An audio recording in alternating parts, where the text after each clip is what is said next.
after the current events in the last 4 years. We're just all like reflecting. And so I know a lot of you guys now have reflected on a lot of things, and now you know that it's time to take action. And this is where a lot of you are feeling uneasy and stuck and not as confident. Some of you, not all of you, some of you are just pushing through now. You're over it. You're tired of your own bullshit. You know what I'm saying? You know what I'm saying? Some of you are at that point where you literally are tired of your own bullshit. You're tired of talking about the things that you're going to do. You're tired of not doing it. You're tired of downing yourself. You're tired of disrespecting yourself and not having boundaries. And you're waking up, you're like, why don't I have no boundaries? Why am I doing this shit? Yes, Daddy, 555, change. Why am I doing this? Like, why am I acting like this? Why am I showing up like this? Why am I so disempowered is the question. For real, a lot of us in society need to ask ourselves, why am I so disempowered? And what does that disempowered look like? What does that disempowerment look like? It means like feeling scared to set a boundary, feeling scared to speak up for yourself, or feeling like you shouldn't or you don't deserve to speak up for yourself. Allowing people around you that are not treating you in a way that makes you feel good, but you just keep allowing them around you instead of speaking up or making changes. You expect everyone else to change instead of knowing that you're the only person that you can change. Staying in relationships that are not serving you because you don't feel deserving, or you don't believe that there's something out there for you that's more aligned.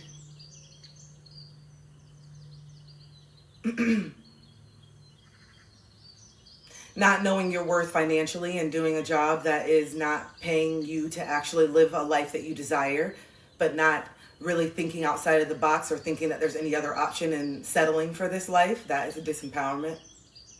How else are you disempowered? How do we show up disempowered?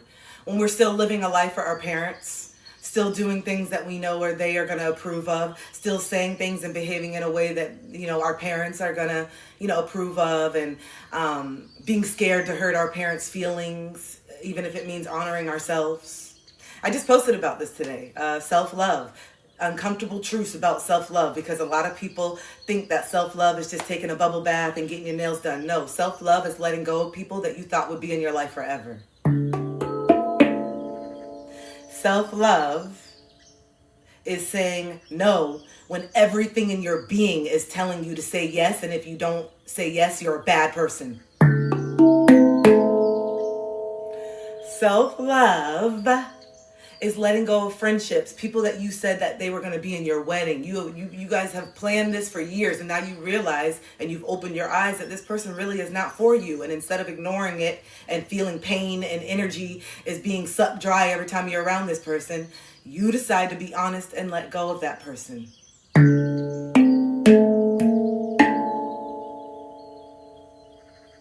Thank you. Self-love. I saw that, Danny. Thank you. I appreciate that. Self-love is being brave enough to form a plan to quit this job, even though you know everyone in your family is going to think that you're crazy. Everyone in your family is going to have something negative to say. What are you doing? You just went to school for this. Why are you doing this? Because you know in your heart this job is not what you want to do, and you are starting to get to the point where you don't care about what other people think. You care more about what you're doing, because you're the one working the damn job. Have you ever thought about that? Those of you that are in a relationship because your mom and dad want you to be in this particular relationship, or you're working a job because your mom and dad think this is a good job. Did you realize that you were the one working the job and you were the one laying up with that person? Did you recognize that you were the one that's actually experiencing it, even though they're the one that are calling the shots? You're the one that's experiencing it. So if you're showing up every day unhappy, it's not mom and dad. It's you making a decision to listen to mom and dad. I need you to know that mom and dad are not over here got you by the throat now at 35. If you don't do it, you're going to be okay with their disapproval. You have to be okay with their disapproval, because sometimes parents think that they, know what's best for you. That's, and they don't. You know what's best for you. And if you continue to make them believe that by not speaking up, that's on you for being unhappy. At the end of the day, you're choosing to listen to your parents. That's self-love. Knowing that. Stop blaming it on them. I can't because they said that. I can't because I can't because they are going to get, oh, yeah, I know. So and I used to do this too. And I always find it so interesting though, when I see it now happening in real time, where people really act like it's like chained. We really act like this. God, it's just so frustrating. It's just so frustrating because I really don't want to be doing this. But my mom would literally have a conniption if I quit this job after all these years of school. People literally talk like that. Like, it's just like, that's it. So that's just it. I can't stand what I'm doing. Literally, doing this program makes me want to throw up. Just makes me sick. I know I don't want to do this. But like, my mom and dad have literally wanted me to do this forever. And I got in the program. And yeah, I'm just going to go through and do it for them. Just finish it through. And then afterwards, maybe I've heard people literally rationalize shit like this. I'm like, so what you're really saying is that you're going to waste 5 years doing something that you know damn well you don't want to do because you don't want to disappoint your parents, only to go through the program and then find a way to say that you actually don't want to do the work that the program just was requiring, it was training you for. Wouldn't it be a lot easier just to disappoint them at the point before you go through the 5? You know what I'm saying? How we just keep piling it on. We just keep piling it on. We just keep piling on the lie. We just keep piling it on until one day we hit a wall, until one day we suffocate, until one day we feel like we're drowning. And then we feel like it's everyone else's fault. We have all this resentment towards mom and dad when really it's us that we resent. And our inability to stand up for ourselves and say, no, I don't want to do this. And it's okay if you're disappointed in me. Why is it not allowed for someone to be disappointed in you? I'm so curious. Why can't anyone be upset with you? Why can't anyone be mad at you? Exactly, Anna. I know. You know, why can't anyone be upset? Why is it not okay to disappoint someone? I love you, Danny. You know?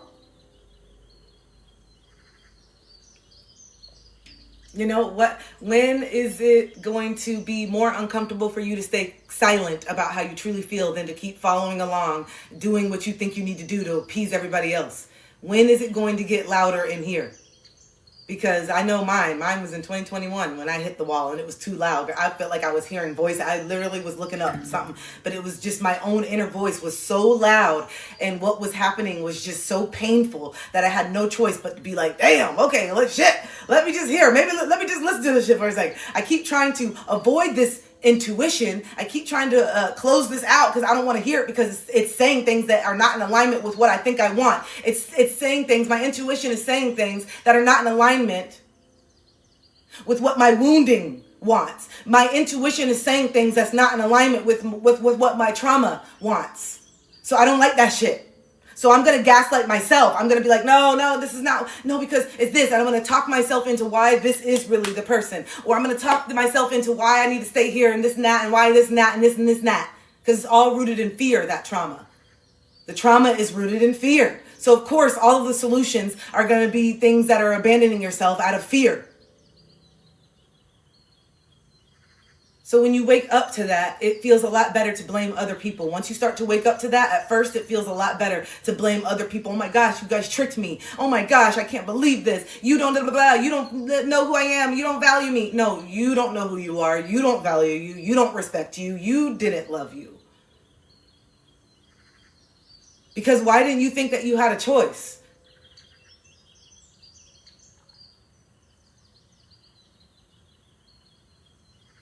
Or why did you think that the only choice was to jump through hoops? And that's a question that we got to sit and ask ourselves instead of pointing fingers. If we just do this forever, we're going to stay small. But if we got to get to the root of why are we choosing this? We got to get to the root of why we thought this was okay. We got to get to the root of, why is this a pattern in my life? Because you know damn well this wasn't the first toxic relationship. It's probably just the most painful because it's getting worse and worse until you wake up. That's what spirit is trying to do. Wake you up, and we respond to pain. We respond to pain. We respond to discomfort. So spirit finds a way to make these things that we thought were making us comfortable become extremely uncomfortable. And what's happening is it's not the thing is changing. It's us that is expanding. It's us that's waking up. It's us that is opening our eyes, recognizing that we've always been walking through shit. But we had rose-colored glasses on that made it look like clouds or grass or pillows or sand. I don't know. But it was always shit. But those rose-colored glasses.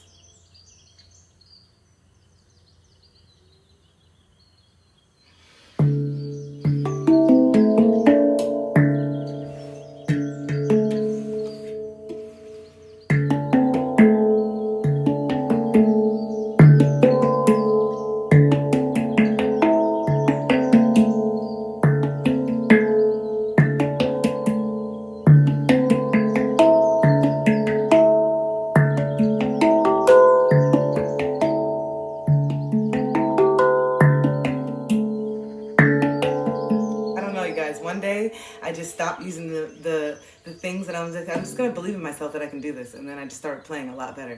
I was just like, I'm just gonna get on my head and have fun with this and just stop acting like I don't know how to do this. And then I just started getting better. It's so weird from one day to the next, you know? But anyway, yeah, so I don't know what I was saying before I just did that, so let's just start a new train of thought. But yeah, we got to stop living for our families, and we got to start living for ourselves, and we have to admit that we made mistakes. We have to be willing to admit that we made some mistakes, and I shouldn't have did this, and this was probably not the best relationship, and I knew from the beginning, and I forced it, and here we are. We got to get to the point where we can admit that into ourselves if we want to be able to move forward. But if you're constantly looking to be the victim, you're going to very much stay small. And there is a point in time where you are a victim, but also you have to recognize that you are actually making these choices. Oh, Daddy. Yeah, you know, like, yeah, at some point we have to wake up and be like, yo, I am making these decisions, whether it's unconscious or not. Like, I am the one making these decisions. I am believing that this is all that I deserve. So, yeah. They're lessons. I don't think anything is a mistake. You needed to learn. You clearly didn't know what to do. You clearly were in a space where you needed to learn. And so, Spirit, we're here. We're in Earth School to learn. And so the experiences that we have are just opportunities to learn. Learn how amazing we are. Learn how much work we need. Learn what we like. Learn what we don't like. Learn how we like to feel. Learn how we don't like to feel. Learn what's necessary for us. We're learning everything through all of these relationships. All of our experiences, sexual experiences, all these things. Ooh, I like that. Ooh, I don't like that. Oh, but a lot of us, you know, don't feel brave enough or empowered enough to actually say that out loud, the things that we like, because some things are really taboo and some things are shh. So we're all just doing things behind closed doors, the same things, but just not talking about it, and then all carrying shame because we think that we're the only ones like this. And that's why I'm so honest about my things. If you guys have listened to any of my podcasts, it's so honest, especially the ones around my sexual trauma and some of the things that I would look up in certain adult films and movies. And I had to realize, oh, it's because of the conditioning that I'm looking up this stuff. It's not because I'm a bad person. I'm not carrying this shame anymore because I'm looking up certain things in the dark, not knowing that it's a conditioning of the experiences that happened to me when I was younger. You know what I'm saying? Once you can just connect the dots, you just let go of all of it. And why am I carrying shame for something that I was conditioned to think was okay? Why am I carrying shame for something that I was conditioned to think that I was attracted to sexually? Because of the violation. When you stop running from the darkness and you can just look at it for what it is and just say, hey, this shit happened to me. It's really painful, so I'm going to cry the tears and I'm going to lay in bed. But this is what happened, and let me see what happened. Let me see what led to this. And so I can stop carrying the shame for something that is not my shame to carry. Once I did that, then I could acknowledge it, and then I wasn't really attracted to it anymore once I healed and got to the root of why I thought I was. Of certain things that I'm looking up. I know I'm being very vague. I forgot. I didn't say what it is. It's in the podcast if you want to listen to it. But it's around grooming behavior when it comes to adult movies. You know, some people look up like older person, younger person. I would look that up. And I would be like, yo, why do I think that why is this happening? Why do I like this? And it's because I was a victim of that same type of experience. So I thought that was normal. So yeah, a lot of people would not want to talk about that. A lot of people, I mean, oh my gosh, if anybody got a hold of your search engine on some of the things that you guys have searched, let's just keep it 100. If anybody could look up some of the things that you've searched in the middle of the night when you couldn't sleep and you were, and you wanted, and then how do you feel afterwards? You know, some of you, how do you feel afterwards when you're laying there and it felt great because it was building up, and then once the tension was released and you came back to reality, did the shame kick in? Why am I looking at this? Why do I like this? How come this is something that just made me excited? You know what I'm saying? These are the questions that a lot of people are scared to ask themselves. These are the questions, these are the conversations that no one wants to talk about. But I'll talk about it because it affects a lot of us. And if you get to the root of it, a lot of it is based in trauma and things that have happened to us. So why should we have to walk in silence and shame because of that? Or why can't we just own it? This is what I like.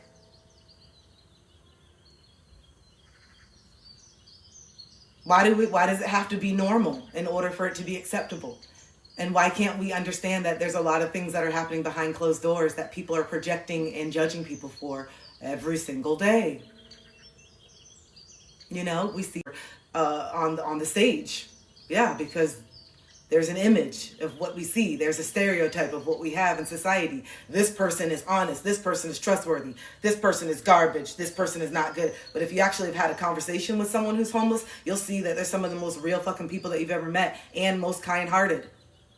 Yes, there's a lot of mental health and not, some of them are suffering mental health issues, which doesn't make them a bad person. It just means that they're not given the resources. They're not having the help that they need. Doesn't make them a bad person.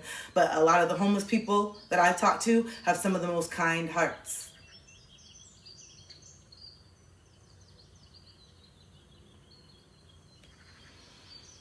And some of the pastors and some of the priests that I've talked to have some of the most narrow-minded views, most painful beliefs, influencing hundreds of people, if not thousands of people on a daily basis to also be hateful. Not all of it, but I've seen more of that, and this is what I've seen more of in my experience, because I love talking to homeless people and actually making them feel seen and heard. That's one of my missions on earth.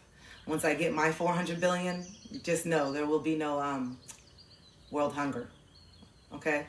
Just know. So anyway, you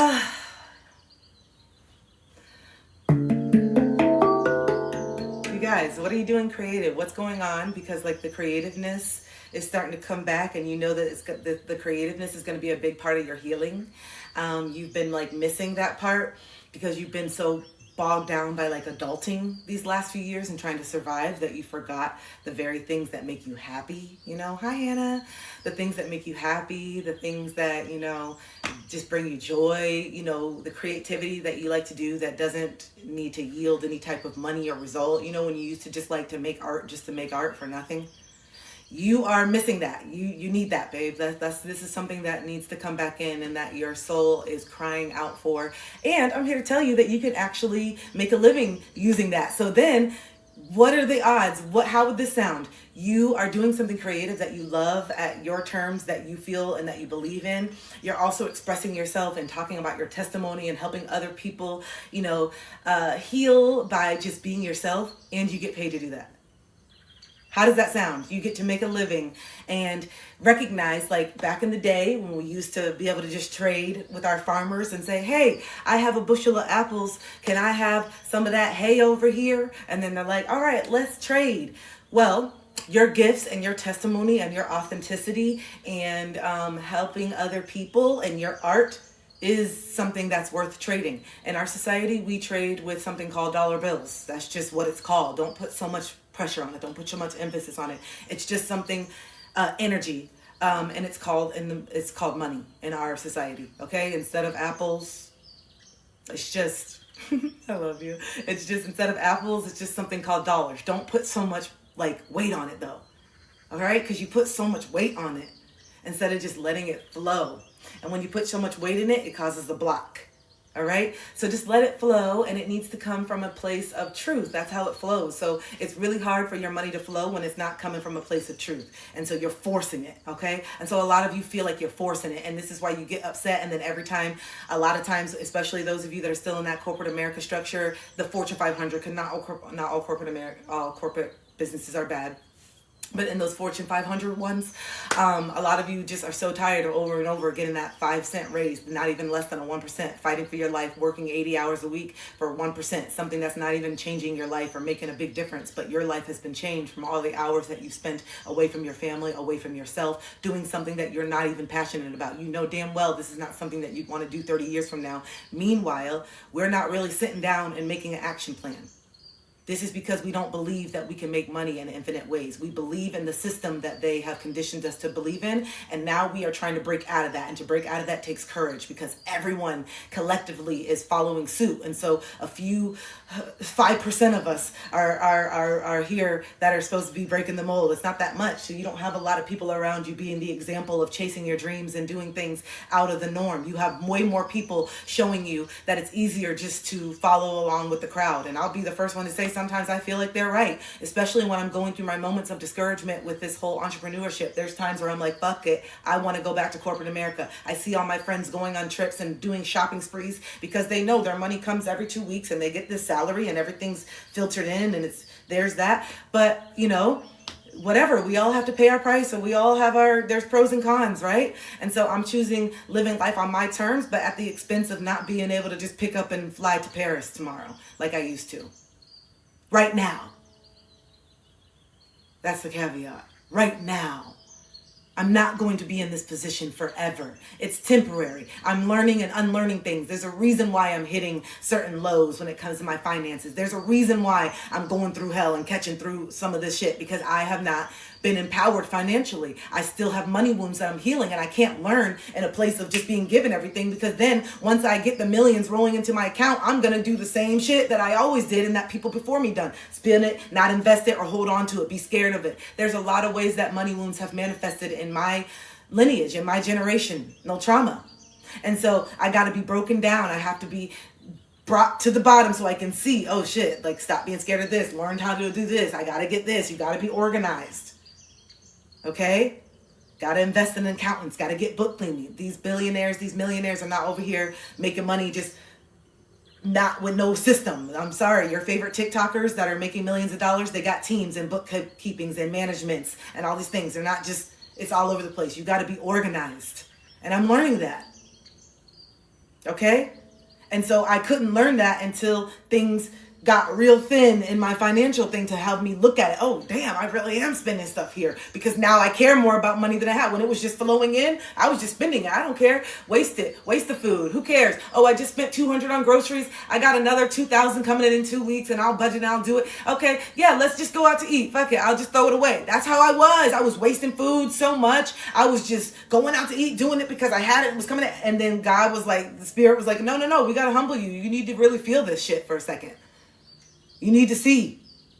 You need to see what's going on. And I have. Hi, Stephanie. Hi, Allie. And I have. Hey, Jay. I have. And I'm like, whoa, okay, I see where I'm just wasting. I see. I'm over here talking about, oh, my God, I hate this and homeless people. And this is something that is really passionate. And meanwhile, I'm throwing away thousands of food every year. What is the, come on, wake up. We got to, and I felt the shame. I'm like, damn.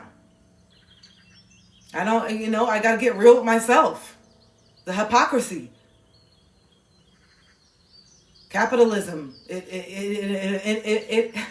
impacts us all. It doesn't matter if you're making 20,000 or you're making 200 billion. Capitalism and consumerism impacts us all, and we are addicted to convenience. And that is something that I am becoming so aware of, how addicted to convenience we are, that we will literally do something that we know is so harmful for us. Go to the store, eat something, support a corporation that we know is oppressing us because it's convenient. Yep, I know that spending money with this business ultimately is oppressing me, but it's just a click away. So until we can get used to spending more time to empower ourselves, we're always going to stay on the bottom. Until we finally say enough is enough. I'll drive the extra mile to the store instead of a click away. Instead of funding this business that doesn't give a fuck about me. You know? Instead of continuing to idolize these people that don't give a fuck about me. When we get to that point, which is, I see it, and it's so beautiful, and it's happening. And it's so interesting because before I was really aware of all this, naturally, I was gravitating away from like secular music. Naturally, I was gravitating away from movies. And it wasn't because I don't like art. I love the art behind music. I love the artistry, but it was like I was being pulled away for a second so I could wake up to myself. It was like Spirit was pulling me away and making me less interested in the Hollywood gossip, because like Spirit was waking me up like, listen, you're so focused on this shit. Like you got a whole mission over here and you're falling to the bullshit. You're falling into it and I need you. And so I became less and less like interested in. I didn't give a damn. And I'm like, I don't care. It's not like in my lifetime that I need to spend $1,000 to go see Beyonce. And I know it's amazing. I heard that it's great. I see it. I watch the performance. There's no doubt about it. Amazing. But there's just something about it. Like, I'm like, why the fuck? I don't care that much.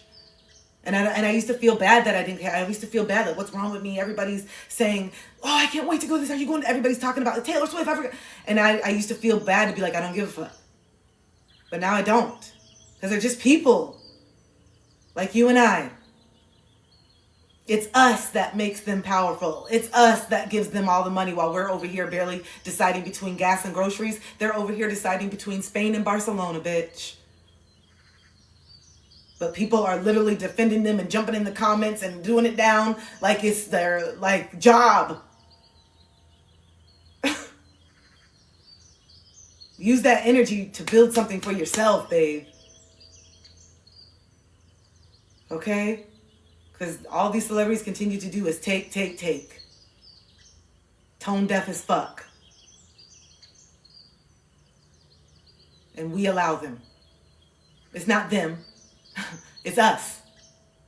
It's not them. It's us. It's not them. It's us. Let's just keep it clear. Let's just keep it 100. We're not the victims here. We're not. We're waking up to the fact that we have been. But we're no longer the victims anymore. And if you're on this live right now, if you're on this video right now, if you're watching this right now, you have survived. So I need you to start acting like it. I need you to start moving accordingly. I need you to start acting like you know better. I need you to start acting like you're tapped in. I need you to start acting like you know what's up.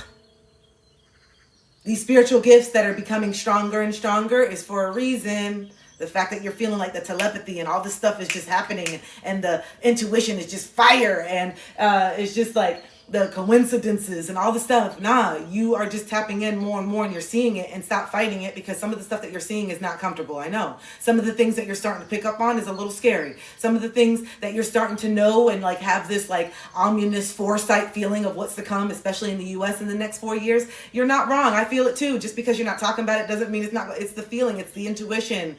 But I know and I believe that we have been in a narcissistic relationship with this United States for a very long time, and we have to hit rock bottom in order for us to wake up. And this next 4 years is what that rock bottom is.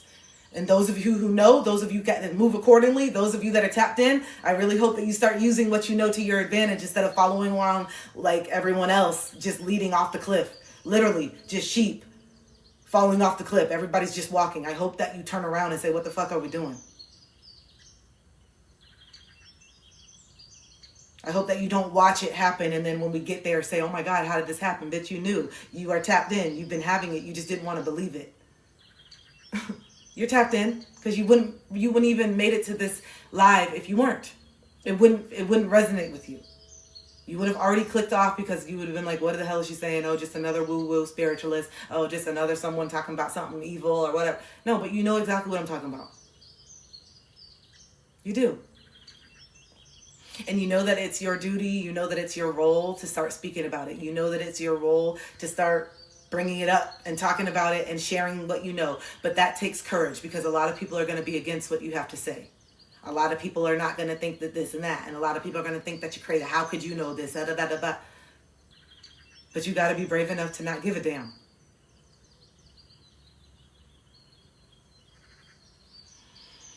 Mm-hmm.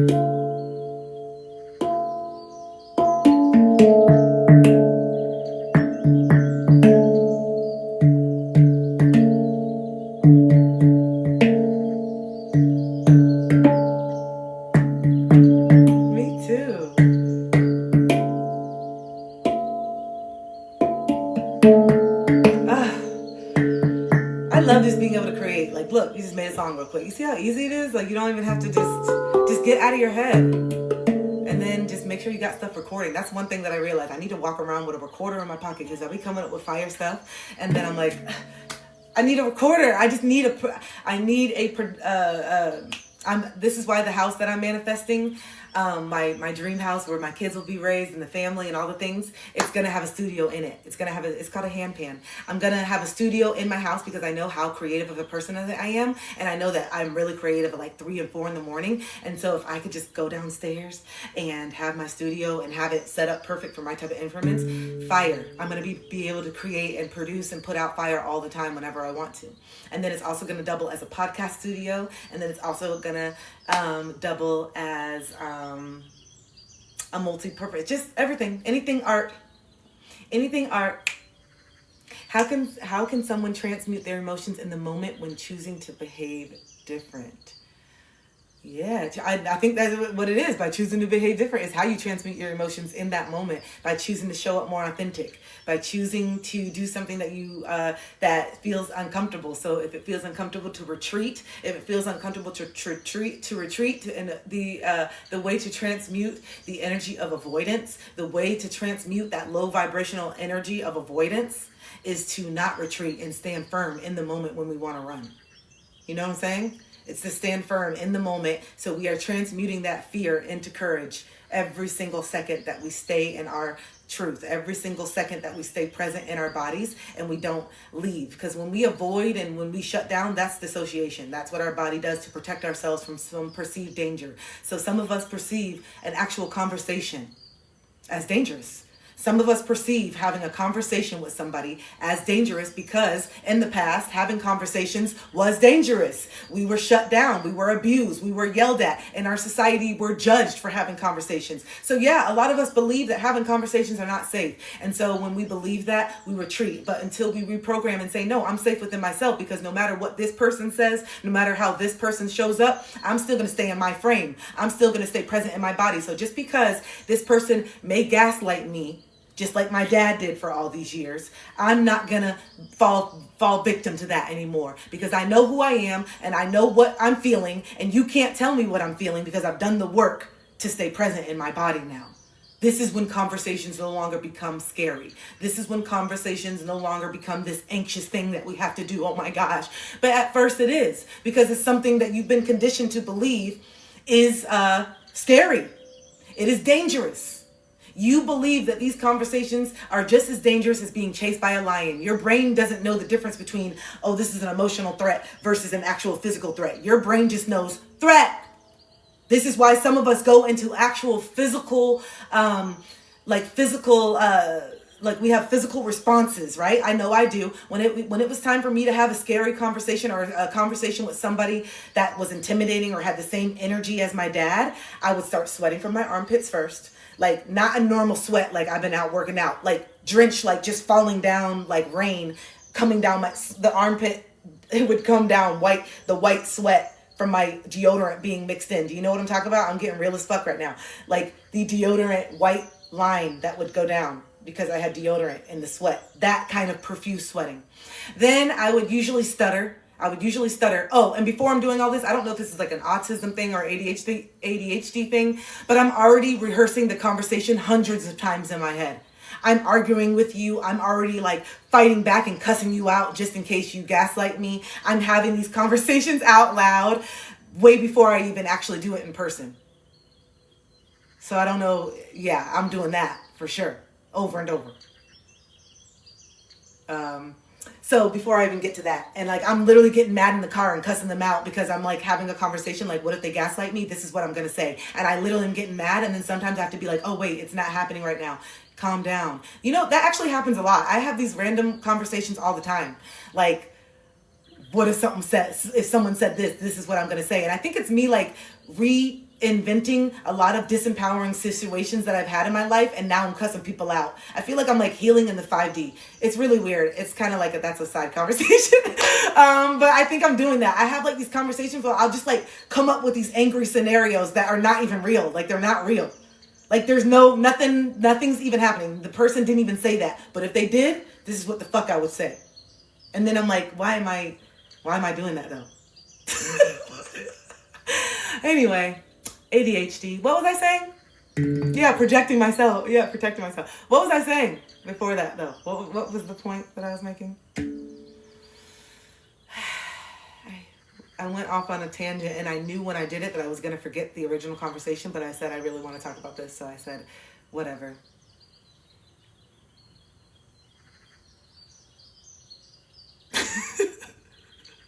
When we stand strong in our boundaries. Okay, when we stand strong in our boundaries. Yeah. Yeah. This is, thank you, Danny. Thank you. Okay, yes, this is transmuting the energy and emotions. When you stand true in it, okay, okay, yes, now I remember. Woo, we're back. I said because some of us actually have a visceral reaction. Some of us actually have a visceral reaction to standing up for ourselves or defending ourselves because of what happened in childhood. If you were met with getting slapped across the face when you tried to just speak in childhood, that's not something that you're just gonna like, oh, okay, let me just forget about that. No, you're gonna associate truth and speaking up with violence. I can tell you, I'm gonna be like my dad, even though he never like physically hit me like that. I think he gave me like one bad, like real spanking. But my dad was not like that with me. I've seen him be violent with other people, and that scared me enough. Seeing him be violent with other people scared me enough. He didn't have to put his hands on me. And so there were certain people that embodied the same insecure, intimidating energy that my dad would have, and they would do stuff that would like trigger me just like my dad, and they would say things, and then I would literally have visions of me trying to confront this person and this person coming at me and like just like snapping at me and like grabbing me. I really would. And I was like, damn. When I started to become aware of these visions that I would have, just because I wanted to speak to this person, I'm like, wow, that me seeing my dad be that violent really stuck with me, so that anyone that embodies that energy, I really feel like I'm going to get my ass whooped. And that's not true. That's not true. And like, you know what I'm saying? Like I was telling myself that is not true. They're not, people are not going to put their hands on you just because you have a conversation. And yeah, it's just like stuff like that that we have to become aware of, that this is why you are so disempowered. It's not just because you're just a weak ass person.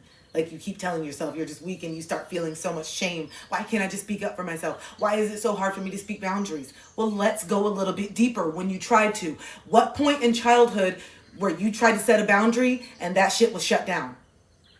Let's write that. Oh my God, that's a good question. Write it down. Someone write that down. At what point in childhood did you try to set a boundary with a family member, someone, and you tried to say something that you didn't like or you didn't want to be touched, and you were either forced, made to feel bad, made to feel guilty, or physically, verbally, or emotionally abused, or spiritually abused? Because some of you wanted to set a boundary around going to church, and then you were spiritually abused for not wanting to go to church. I wanted to put that example out because a lot of you did not want to go to church.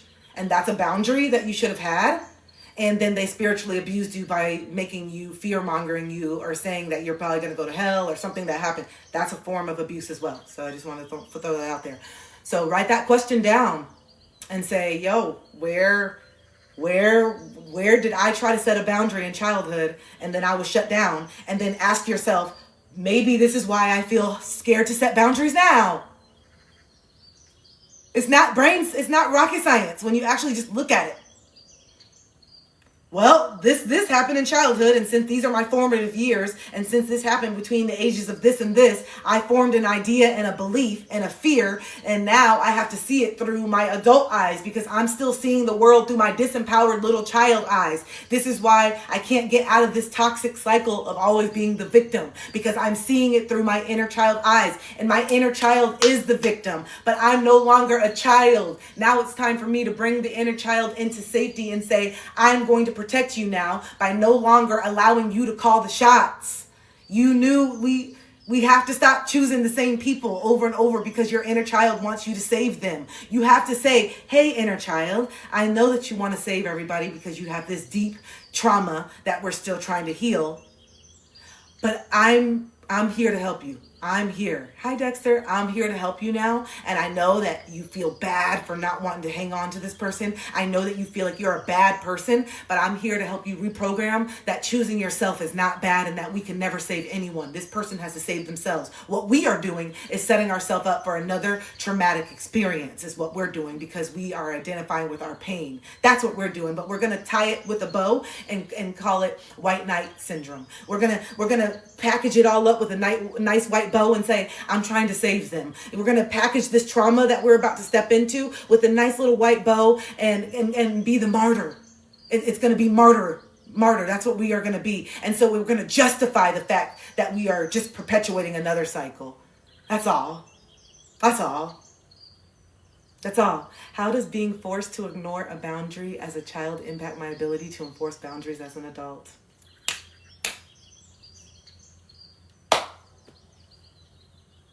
You got to start looking at it from an enlightened perspective and not this 3D human wounded ego perspective that you ain't shit and I'm just like this and there's a reason why you're acting like this. And if you are brave enough to go into those deep dark places of insecurity that you keep trying to run from through all these other things, then you could actually get somewhere and have the relationships that you want and that you deserve. But if you don't look at the root of why you don't feel deserving of it, then how are we ever going to understand why that's not true? How are we ever going to reprogram why that's a lie if you don't even look at why the lie existed in the first place? Oh, because you can't. We got to understand so that you can have compassion. The understanding and getting to the root of it is so that you can have some damn compassion for yourself. Because the lack of compassion and love for your experiences is why you're not where you want to be.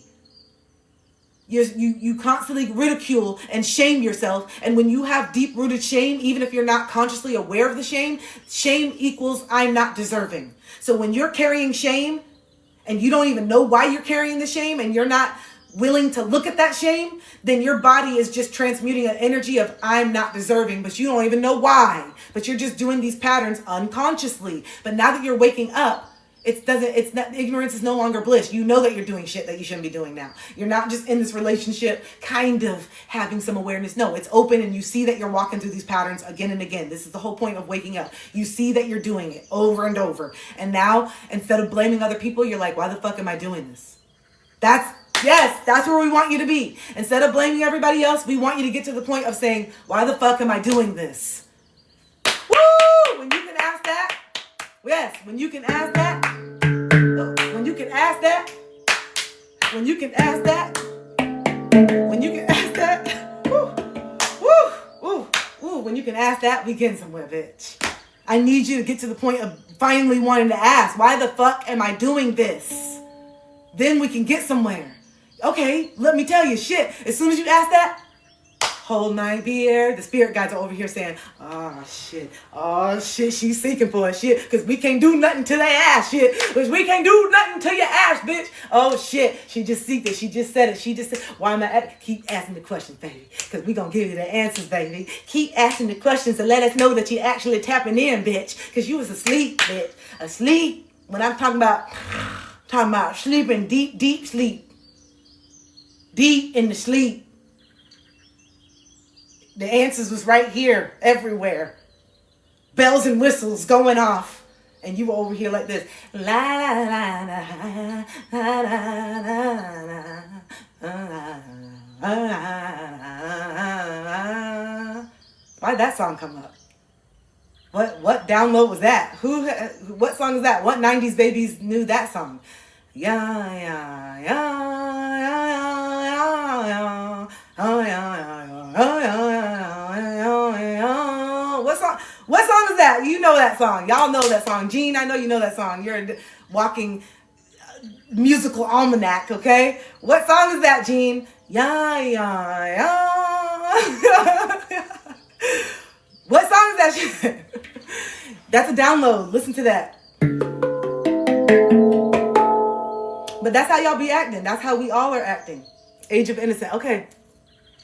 That's how we all act. The downloads and everything are coming to us when we're ignorant and blissful. We're over here like ignorant and blissful. Yes. Everyone's telling us that this person's bad for us. And we're just like, You literally don't hear. And you know when you talk to somebody who's still very, very much in the ignorance. You can tell. And not in a shameful way. But you can tell. And you know how you can tell?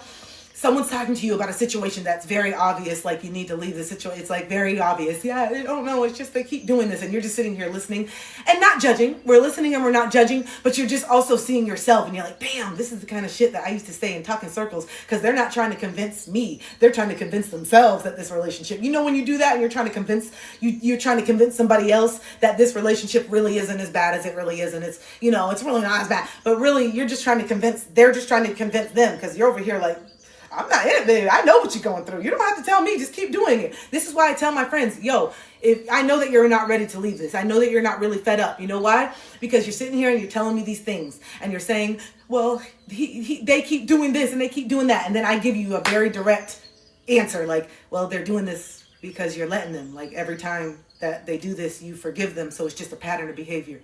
And then that you would think that like someone who's ready to really be done with the shit, that would be like a light bulb moment for a lot of people, right? That would be like, oh, no. But when someone's still tapped in and they just want to talk and they just want to hear themselves talk and they just want someone to tell them that they're the victim, they'll hear that same advice and they'll be like, yeah, but it's crazy because, yeah, see, look at these texts. Look at these texts though still. Like that's what they look at the, you know what I'm saying? That's how you know when someone's not ready. When you're really dropping some real shit on someone and you're like, no, it's not them. It's because you didn't have the conversation with mom. You know what I'm saying? Like you never have told mom, so this is why mom keeps doing it. It's not mom being a bitch. Mom's always been like this. It's you not speaking up. No, anyway, no, it's just crazy. I just feel like this is just how she's going to be forever. And it's just, we all have to tiptoe around. And I'm like, damn, did you hear any? What the fuck? It's crazy. Sometimes it's just like, no, you didn't hear nothing I just said. What the fuck? No. How did you just follow up with that when I just said this? How was that the follow up? And then when they do that, that's when I know, oh, okay, I'm not going to spend any more energy. They're not at the point where they're really done. They still need hurt. I know, because I've been there. That's why when you stop calling your friends about shit and you start eating it, you're like, oh, fuck this. I can't call them no more. When you start recognizing and you don't call nobody about the shit, that's when you know it's really getting bad. That's when you know it's really getting bad. And so I've been there. And so I tell my friends all the time, I'm like, hey, and don't worry. You don't have to tell me this whole thing. Like we can skip all that energy. If you know that you're going to go back to them, if you know that you just did this ultimatum breakup because you're just hoping that they chase you again and you're not really ready to walk away, that's fine. But just save yourself the ultimatum and doing all this stuff. Just say that, hey, listen, even though I just caught you cheating on me for the 7th time, I'm still not done. I hope that we can work it out. Just say that and stop going through all this. It's okay. I'm not even saying that to throw shade. I'm talking to myself because there were so many times where I kept telling myself, I'm done, and I knew damn well I wasn't. We're not. We know it takes the time it takes. It takes the time it takes. I'm not hurt enough. You cheating on me 7 times didn't hurt me enough. I got toxic loyalty and I have a very high emotional pain tolerance that I think is admirable, but it really is just an indication to show how much resilience I have had to have to get to this point, not recognizing that I no longer have to have this resilience anymore. But I still have it. And so I see this as like admirable when really it's a sign that I don't know when to quit. It's a sign that I don't really love myself. It's a sign that I don't know what I'm deserving of. It's a sign that I'm more comfortable in this toxicity than actually walking away and finding some sense of peace and happiness within myself. That I'd rather stay in something that's not serving me and justify how many times someone cheats on me versus saying that one time is enough. Yeah. The toxic loyalty is wild. And we think that it's admirable because we've been conditioned to be loyal to our parents. The toxic loyalty is still with mom and dad, not even these parents. Some of you guys got toxic loyalty to your mom and dads, and you don't even recognize it. Because it's your parents, you think that it's normal to just continue showing up, kissing their ass. Because it's their parent, it's your parent, you think that it's normal to continue not having boundaries. Because it's your parents, you give them a pass. You got toxic loyalty for people who are literally disempowering you on a daily basis, your mom and dad. Disempowering you by not even acknowledging your experiences, by gaslighting you, by telling you that it wasn't that bad, by telling you that you're so sensitive, but yet you still keep coming back for more. Wondering why you still feel disempowered in all these other aspects of your life, because these two people are the root cause. And so until you can stand up to them, it's going to be really hard for you to stand up to other people.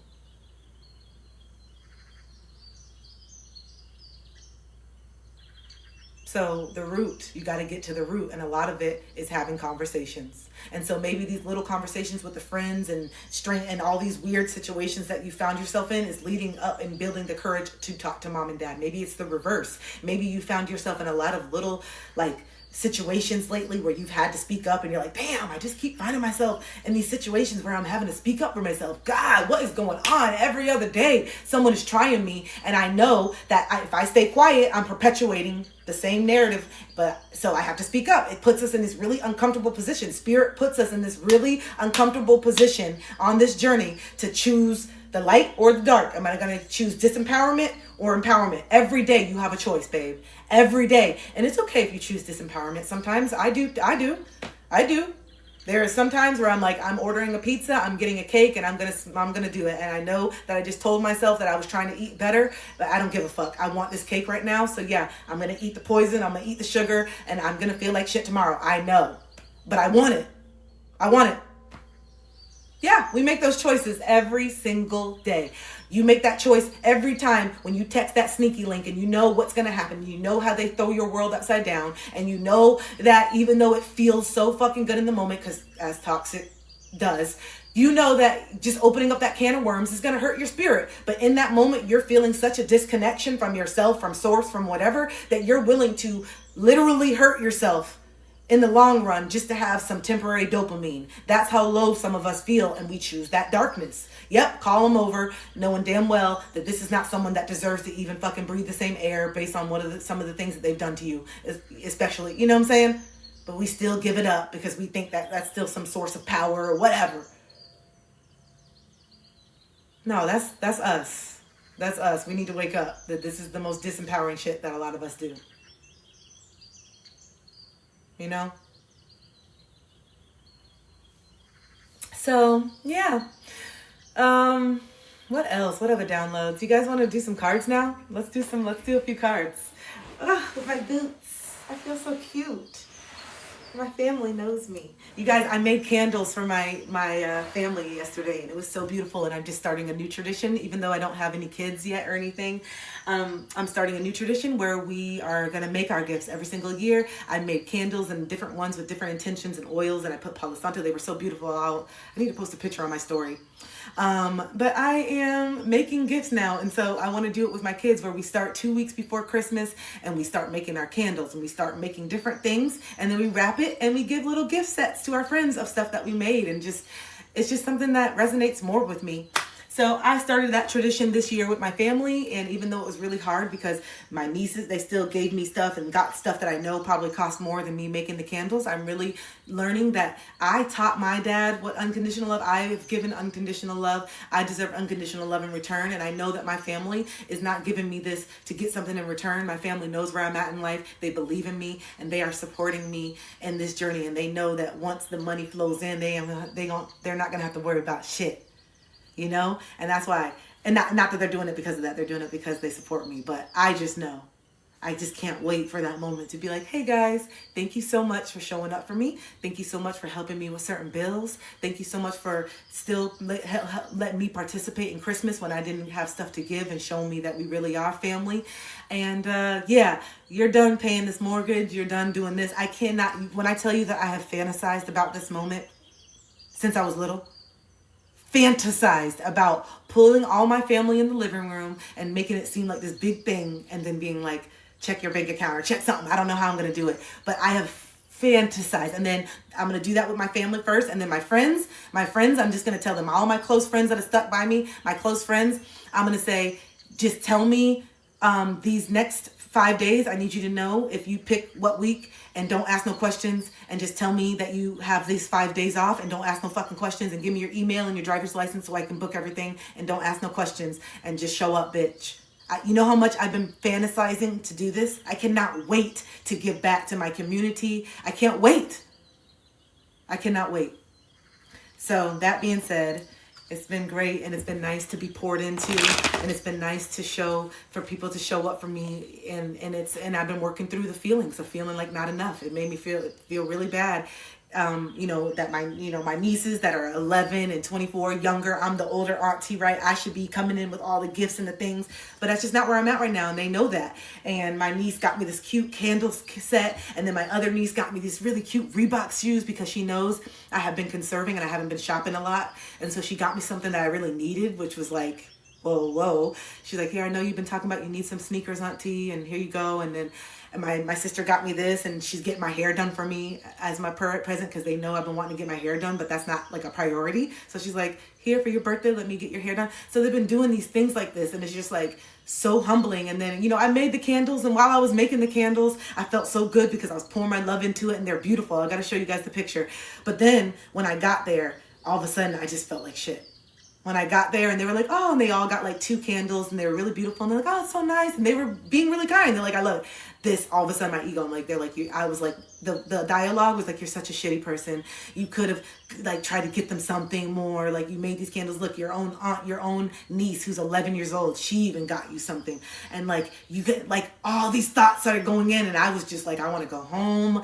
This is some real ass shit. I just want to share it with you guys. Like, the thoughts that still come up. And these are my dad's thoughts. This is why my dad never came around. My dad. This is my dad. I'm not enough. The money wounds is from the father wound. I'm trying to tell you. The money wound is from the father wound. All right? So look at how your father's relationship is with money, or was with money. Look, did you have the flashy father that spent well above his means because he wanted to have this persona, but then he shamed you when it came to anything with money? Did you have the father that always had a luxury car, even though he had $20 in his account, and then, God forbid, you bring up something with money, he would make you feel like you were the worst person? So it's confusing. Wait, do you care about money or you don't? Because why do you keep getting these cars that you can't afford? If it doesn't matter, if materials don't matter, you keep telling me that materials don't matter and I shouldn't be worried about money, and we're just so capitalistic. But meanwhile, I have like a Toyota Camry. I have a Corolla. Was the rock for me. Even though mom got on my nerves, even though I didn't feel emotionally connected to mom, I knew that mom was the rock. If something happened to mom, dad is very inconsistent. So what's going to happen to us? So yeah, a lot of us are starting to have a little more grace for our moms, and knowing that she's just a girl. Mom is just a girl, and she is doing the best and trying, and does not know some of the things, and is really hurting. And so while we're still holding mom accountable, we're also trying to be a little more compassionate, right? Because we see ourselves in our mothers a lot more than we like to admit. We see ourselves in our mothers a lot more than we'd like to admit. And that shit be scaring us. Oh, God, there's some things where I say stuff and it's like, I be trying to rewind it back, bitch. Whoa. Sometimes I'll just be doing it in a relationship, especially if I'm in a relationship. I'll be nagging. I'll do something that my mom would do, and I'll be like, what is that? Who knows this reference? What 90s movie am I talking about? Where I go,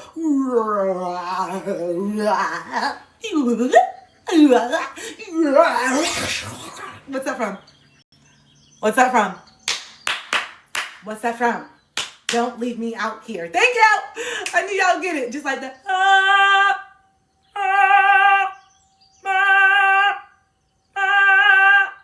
Okay, do you see how ADHD is never a dull day? And do you also see that if you date me, this is what you're in for? This is why I am so open about this now, because I need someone to know what they're really getting. It's not just, hey, because I can be this too. Hey. Oh, it's also, like right now, where is my partner? Like if I had a partner right now and we're living together, my partner's downstairs making breakfast or something, and then they just say, and then they just keep making breakfast because they're like, she's all right. We know she's, and then they're just like, Ace Ventura reference. That's the partner I'm manifesting. The partner I'm manifesting hears me do this, and then they're just like, oh, yeah. She's just, because honestly, I need you. Yeah, exactly, Brooke. Don't even, because I am that partner. You guys know, I always use this example. I am that partner that if I hear my partner coming downstairs, I'm going to do this. And I'm going to stay in this. I'm going to stay in this until they say something. Or I'm going to pretend that I passed out on the floor. Or I'm possessed.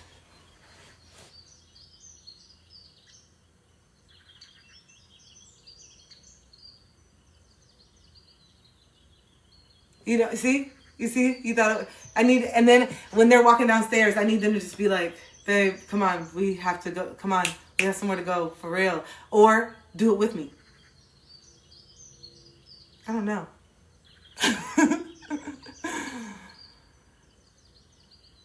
I have to work on not crying from the deep stuff you say, or just cry more, because this is a safe space to cry, and I like when you cry, and crying is so good, and I cry on here all the time, okay? I be crying on here all the time. The breathing.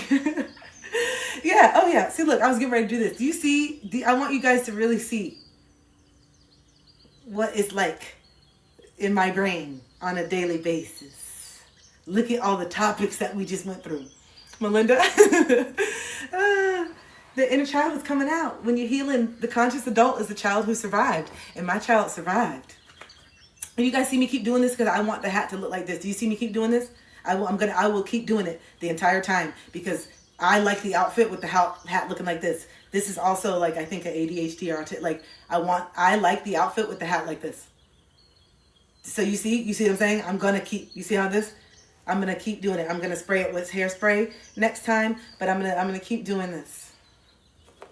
It's just a thing.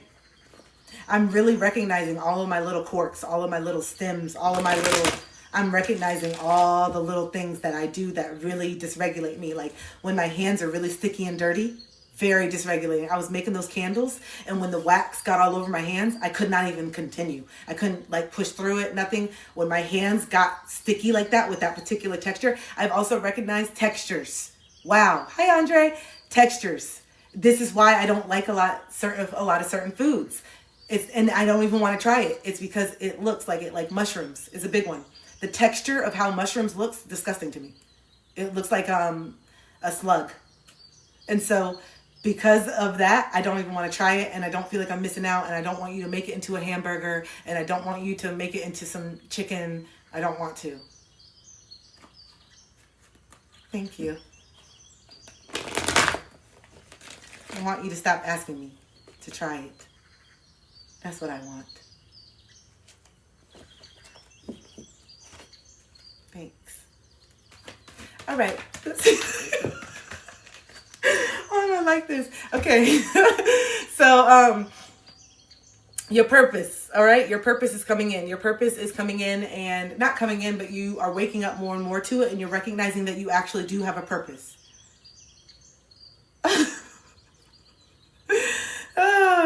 And like, yeah, I don't want it. It looks nasty. Hi, Jess. Okay, and so your purpose is not something that like you're out here like this. It's within, and a lot of times it's hidden but underneath your pain, because your pain often, hi Ginger, your pain is often blocking your pain is blocking your belief. All right. In your pain, you're wrapped up with disbelief in yourself. I don't believe in myself. Somewhere in childhood, you said something. This is why I'm very sensitive now to what I say to children. You said something that was outrageous, that sounded outrageous to an adult, and they said, "Oh, girl, you cannot do that. Oh, stop. That is too much. Oh, stop. This is too much. Don't be doing that." Or no, that's not a real job. Someone said something, and you take that shit to heart. As kids, between the ages of 0 to 7, we don't have the ability to rationalize. We internalize everything. We're like sponges. This is why those formative years, the core memories, all that shit is created in childhood. This is why what happens in those 7 years really, really impacts where you're at as an adult if you go without resolving it and really going back and nurturing that inner child, which a lot of us don't until we get to the point of so much pain where we feel like we don't have a choice anymore.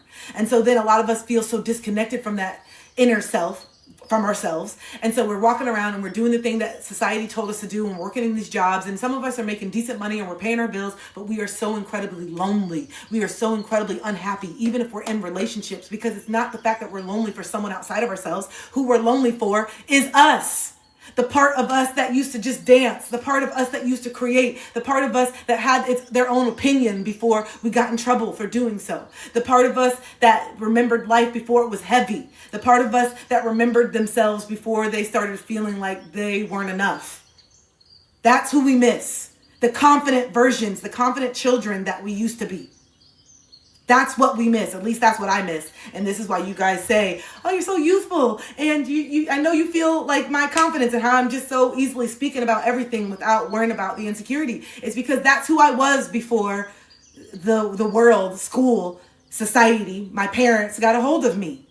I was vibing high, doing my thing, dancing everywhere I went, in my own world, weird as fuck, doing the worm across the freaking, literally, I was the person. They'd be like, time to come in. And instead of me walking in, why am I doing the worm across the grass to come in? That was me. I just wanted to. It's boring as fuck. Why y'all guys walking in like everybody else? Do the damn worm.